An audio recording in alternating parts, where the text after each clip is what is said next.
initial thoughts on this big victory today? Overall, really solid performance. As I've said after the first two games, what these guys are doing in terms of sharing the basketball with each other and playing as a team, those have been messages we've been talking about our entire time here in Las Vegas, is that everything we do has to be as a team, and I think they're showing on both ends that they really are trusting each other out there. Derek, now that Carmelo's made it official, just what are your thoughts on that? I started thinking about what your lineups could be, things like that. Now that he's officially made it. Yeah, I think first and foremost in terms of Carmelo re-signing with the Knicks, I don't know if any of us understand how difficult a decision that was for him and for his family. All of the questions and concerns about which situation was the best, and so for him to finally decide that our team, our city, our organization is where he's going to kind of entrust, where he takes this part of his career, that says a lot about what he wants to accomplish. And so I'm thankful. I'm excited, as a new coach to have, that type of anchor to who your team can be is a great feeling. I've played with some of the best players, and they make everybody's job easier, and Carmelo will do that. So I'm for sure looking forward to all the different things we can do with our roster. As I've said before, a lot of people feel like everybody around Carmelo needs to be different, and I don't necessarily agree with that mindset. We have some very good basketball players on our team, and as you can see here in Summer League, if we're playing the game the right way, a lot of guys can be very effective. Derek, what do you conversation in the last couple of days with Carmelo? I have not. Yeah. I'm not sure. Phil and Steve would probably know more about what the plans are with whether he's going to come to Vegas, if there's going to be a press conference, and where all of that stuff happens. I haven't spoken to him directly at this point, but it's still late July, and so we'll have August and September to really start, kind of locking in and spending some time talking about, how we want to best utilize him in our system and in the format that we like to play in. If he's still going to be spending time in LA, we can do that. We can go to New York, wherever it is that we need to be, we'll be there for him. Did you ever allow yourself to think about what it would be like if he wasn't coming back, or were you always thinking, Yeah, no, I think, my job as the coach would not have changed if he hadn't come back. I still would have had to try and figure out how to take the guys that are on the roster and try to help us be as competitive as possible. So I'm glad I don't have to think about that anymore. And now I can start thinking about, how to make all of our guys, and thankfully including Carmelo, the best players that they want to be. For me as a coach, it's not about providing all the answers. It's just about trying to do the best job I can to have them be as successful as they want to be. Are you planning on meeting with players, not just Carmelo, but a lot of the other veterans as well, to give them a sense of what you're going to expect out of them come training camp? You haven't had a chance to really sit down with a lot of the players yet. Yeah, no, I haven't. With trades and the draft and free agency, there's a lot of uncertainty about who's going to be on your team and who isn't. And so you have to, I think, wait for the appropriate time to start to kind of build out into your team, start talking to individual guys about things that you can expect. Obviously, with a new system and a new format, start talking to our guys about the offense, how we're going to play. Guys will start coming back into guys that are international, Jose, Andrea, guys that will start coming back from Europe and overseas in the next couple months. All of our guys that are coming through the facility. So I'm looking forward to these next couple of months of kind of getting a head start a little bit on training camp, and just looking forward to just continuing this process and building into the fabric of this organization. What about Thanasis, raw talent? What do you see of him the first couple of days? No, he's what we love about Thanasis is just his love and passion for playing basketball. Those are things that are hard to teach, and you can teach skills. You can teach X's and O's and strategy, but it's hard to teach a guy how to just play with love, play with fire, play with passion. He has all of that. And some of those dog days in practice and in games where there's no energy, everybody's flat. As you can see, you put him out there, the energy is going to be high, and so we're excited to have him with us. there any nervousness on your part when you got to throw somebody out? You play with stars. Coaches saw in your first year like him, was there nervousness around that? Or? No, not nervousness. I think that whether it's player to player or coach to player, it's about the relationship. And so I'm not nervous about building the type of relationship with Carmelo that we both need in order to be successful. I'm the coach and he's a player, but we're human beings and we're grown men. And so we'll talk, we'll work together, we'll find ways to be successful, but it won't be just my job. We have coaching staff, we have teammates, we have an entire organization that will be responsible for, making us be successful. But I'm not nervous about being myself and being committed to helping us win. Is there anything you see you could do differently to help you be more successful? No, I don't think I've gotten to that point of analyzing necessarily his individual game in terms of strengths and weaknesses.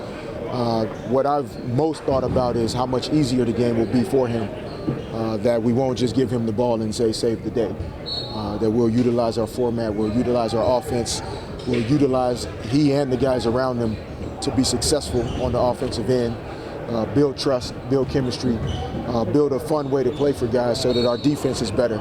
And that's what he wants. In the conversations I've had with him, he doesn't want just the basketball and say save the day. He wants to be in an environment where everybody's effective. He wants a balanced basketball team, and that's what we need to build. Derek, it's just been a few days, Derek, but what do you enjoy about being on the bench? Eric Griffin in the line. No, I love basketball. I love the little nuances and details that go into the game. It's the way my brain worked as a player in terms of analyzing situations, reading the floor, reading the game, figuring out what's going on offensively and defensively. So now, having a front row seat to that action, it's exciting. I'm loving every minute of it. And when you have a group of guys that are as committed to trying to do it the right way as we have here this summer, and that I think we'll have when we show up for training camp, it makes it an even more fun job, and I'm looking forward to the challenges. Do you recall how Kobe was when he first was introduced to the triangle, and how he kind of evolved to the point where he understood it and understood it would be easier for him as well? Yeah, I think Kobe's was a rare person from the standpoint of, I think he had watched so much NBA basketball film and studied so much about Michael Jordan and successful players and teams. He knew a lot about the system even before we were running it. So when Phil brought the system to Los Angeles, I think he was a step ahead of a lot of us. But he was willing to buy into it because of the success that had been had with the system previously. And so everything that I've heard, even before Carmelo re-signed, from our players on this roster now, they all want to play in that type of format, in that type of system where the ball moves, players move, everybody's getting a chance to play the game, everyone can be effective. And when that happens, you see the culture change, you see the environment change, you see guys playing with energy, with passion, with love. And that's kind of what New York City is about. And so I've talked about this before. We have to turn Madison Square Garden into a difficult place to play for teams that come in, and when you play the game the right way, it's easier to do so. Do you think it was beneficial that you come in after the Spurs showed everybody what moving the ball can lead to? It's possible. It's ironic that the Spurs did anything to help me as a former Laker, but maybe they did. Maybe they helped basketball in general. But in my opinion, I don't know if what the Spurs have done or have been doing has ever changed. Basketball has always been a team game. And I know we've talked a lot about, big threes and superstar guys and which team are they going to and which 3 or 4 guys are going to be playing together. But at the end of the day, it's the best team that ultimately wins the championship. And, we hope to be that one day, but right now we have to start at the beginning, and that's becoming a team. But we think this offense will help us. Where do you see guys in the Eastern Conference now that Miami broke up the big three, and you now have Carmelo? Where do you see yourself? Do you feel you're in the top 4 now? No, I don't know if I've thought about where I see us in terms of seeding or ranking us against other teams in the East. It's just that in my opinion, based on our roster and the things that we're going to do and who we're going to become, we can compete for playing in the playoffs and playing for a championship in the Eastern Conference. When that happens, putting dates on it and how, that's not my job. That's why you guys get paid to do that. Everybody will read and listen to what you say on that. But for me as a coach, I believe in the group of guys that we have. Even if nothing else changes, we're good enough to be a playoff team in the Eastern Conference. But we'll obviously have to go out on the floor and prove it. What was your relationship with Melo playing-wise? Just during the years, just kind of mutual respect, or did you guys go any deeper than that? I mean, I don't know if the respect was mutual because I'm only me and he's him. You have to ask him if there was respect or not. But I think there was a great deal of respect that has gone both ways, and I'm hopeful that'll help us to build a mutually respectful relationship now that we'll be working together. I'm excited about it. I think it's a great opportunity, not just for me personally, but I think it's a great opportunity for Carmelo as well to have this chance to not just work with me, but where this organization is going and what we're going to do and who we're going to be.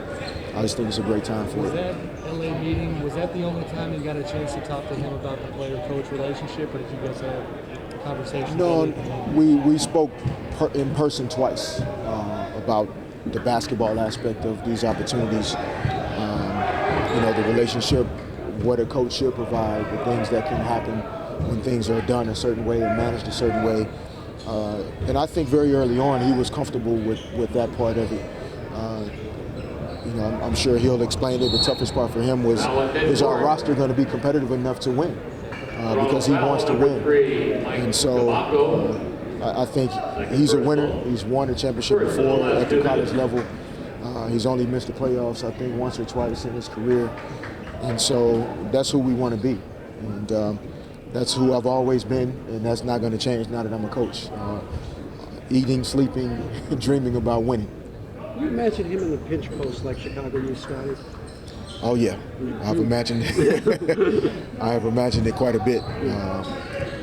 It's an area where he likes to operate, even before now being able to play in this system. But it would just be important that we don't just put him there and watch him play, which is easy to do with great players. We'll have things going on around him wherever he catches the basketball that will allow him to make his play, but also be able to make a play for teammates that will make the game easier for him, and also raise the level of his teammates around him.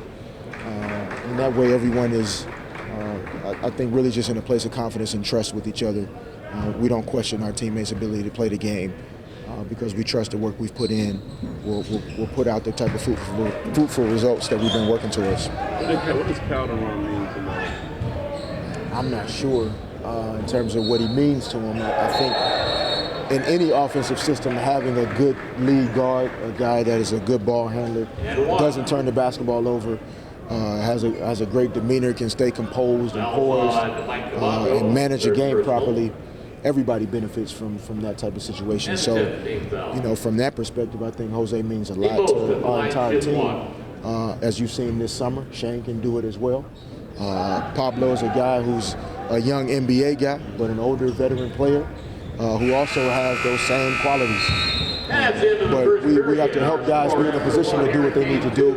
But I'm excited about what Jose can do in our system. Last one, guys. A couple more moves, another important addition, or do you think that the roster, you just have to do some tinkering? I mean, what do you think? No, those are more field questions in terms of if we need personnel changes, etc. And maybe because I'm a player, from a month ago, I don't question whether or not we have enough good NBA players on our roster. I think that is just a long way to think. It's about maximizing who you have. If management decides to make changes, that's not my worry. My job is to focus on who we have. That's what I'm doing now. And the things that I'm thinking about and visualizing that we can do with the roster we have, I have no problems if it stays the same. All right, thanks, guys.